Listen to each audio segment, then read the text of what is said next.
So nth Tribonacci number is sequence, just like the Fibonacci sequence, but it has one more base case. So I'm assuming like Fibonacci is something that we are aware of. We know how that works. We know the sequence. So here, the Tribonacci sequence, Tn is defined as follows.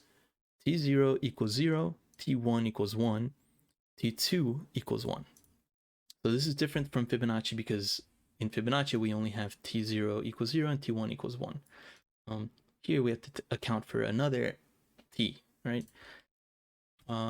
So here's how it looks like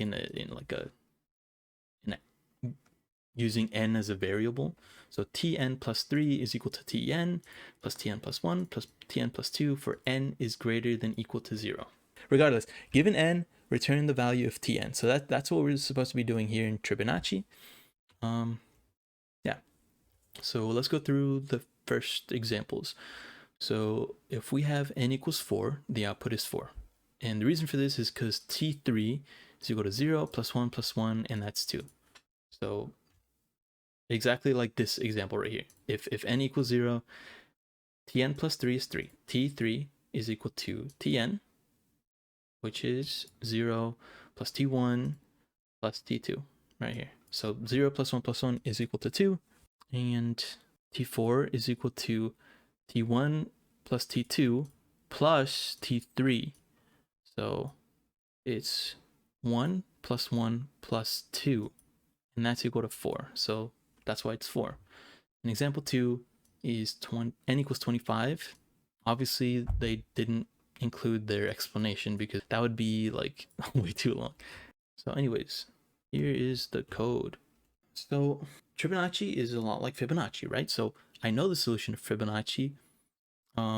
Naively, I would just recurse all the way down and know that, go all the way to my base cases, add those up, and do it like a pyramid.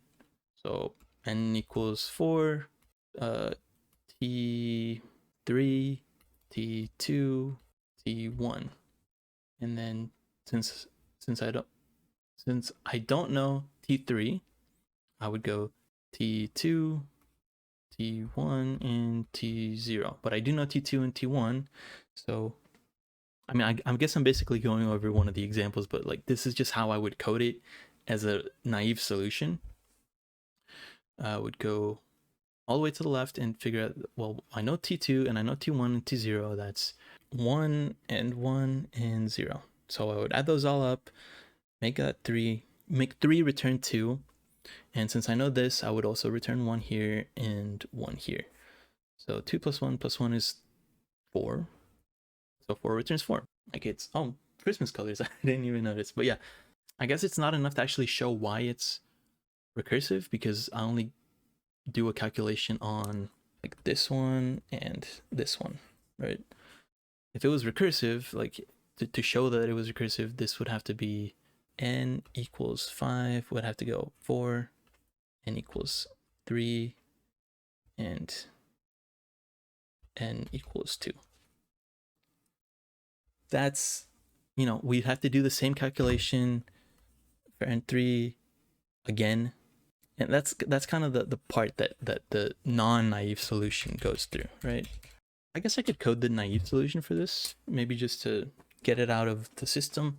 Return self dot Tribonacci n minus 1 plus, let's just copy and paste, and copy and paste.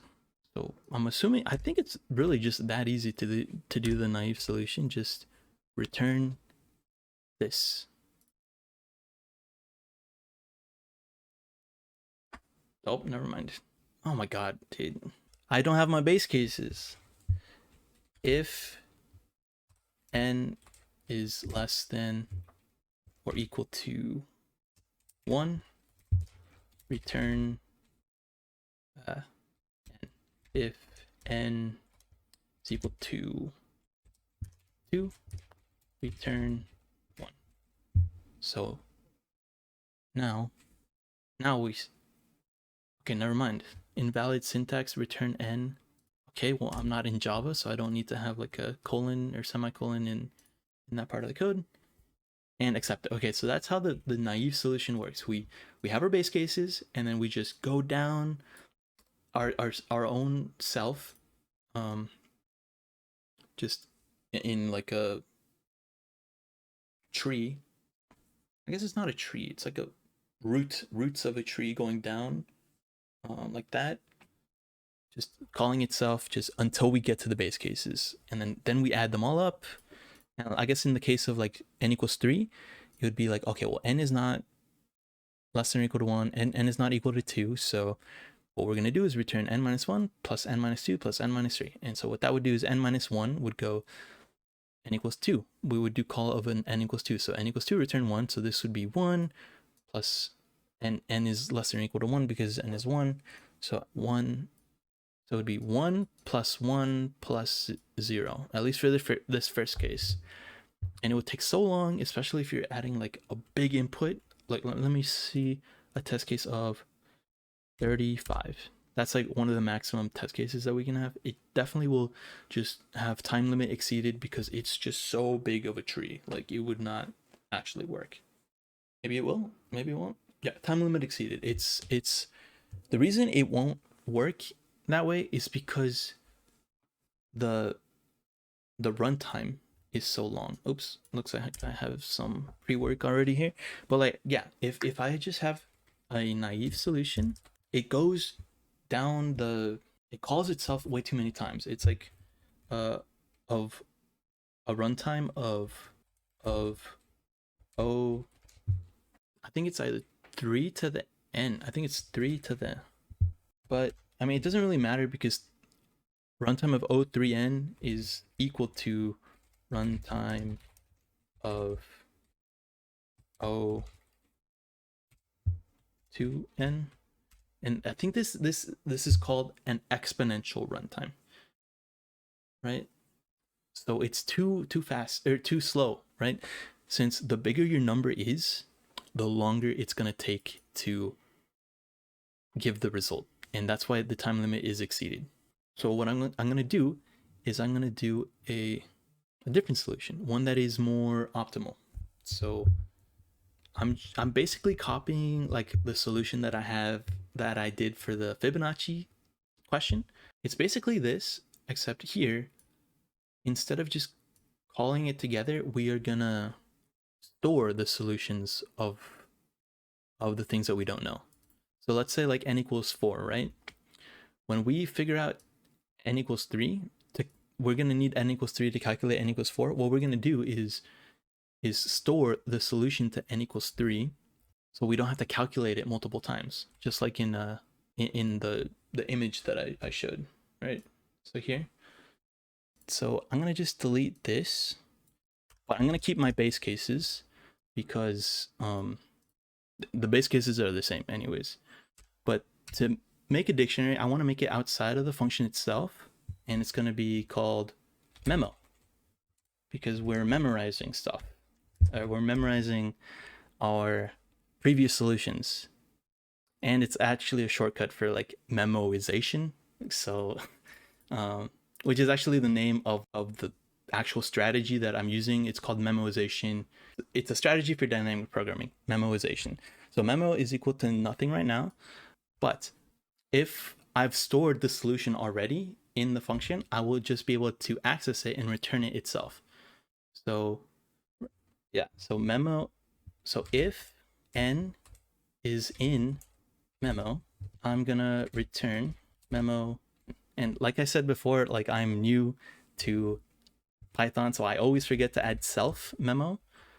I don't actually think self is actually necessary if you're just doing a regular solution, but since this is in Leetcode, it has to be inside of a class in the solution class, so I have to add self, and I always forget to do it. But yeah, anyways, so if n is already in memo, that means that we've stored it already as a solution for like a previous answer.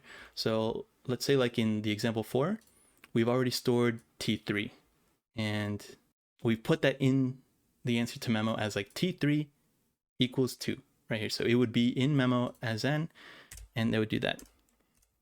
But if it's not in memo, we're gonna have to put it in memo. So if it's not our base cases and it's not memo, we're gonna have to put it in memo. So that's memo n, all right, we're gonna put something in memo n, self memo again. Self.memo n is equal to self.Tribonacci n minus 1, and then plus, do that. We're just gonna copy and paste, and we do it 2 times because it, instead of like Fibonacci, we have 3 base cases again. So n minus 1 plus n minus 2 plus n minus 3. I'm gonna zoom out a bit because I don't like that it's on the different line. But yeah, so memo n is equal to previous ones. And the reason this is so cool is because if it goes down 1, you know for a fact that it's already stored, because there's no, I'm assuming, right? There's no way to have a previous run be not in self memo. So it's only going to go down the tree. I don't actually know what to call it. I think it's a tree, but it looks more like roots, right? So here's like what it looks like. You know, I'd only go down this root thing once instead of like doing it for every single time we have to calculate like T3 or T4. But yeah, anyways, it would do that. And I think I'm just going to return memo self.memo. But yeah, it should run now. Self memo is equal to, oh no, non-type int. So memo's here. Oh, duh. I haven't returned it, right? Is that it? Okay, well, that was super easy. Yeah, so that's how the regular memoization dynamic programming solution would work.